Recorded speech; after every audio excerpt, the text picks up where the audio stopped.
ឱកាសតាមចំមកពីខាងនោះវិញឲ្យស្រាជួបណកធីរិតជួបប៉ាសេឲ្យឆ្វេ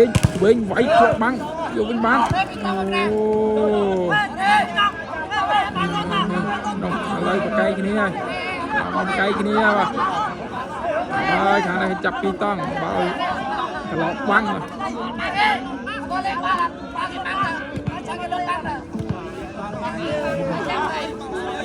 ឡូវបន្ទូ14ស្មើបាទ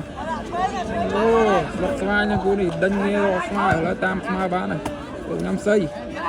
អាសៃវិញសៃទម្លាក់គៀនបាំងអូស្រាវតិចមិចអូនទៅហើយអាបានបន្ទូលើសមុនបាទសៃស្ដាំស្ដាំវិញ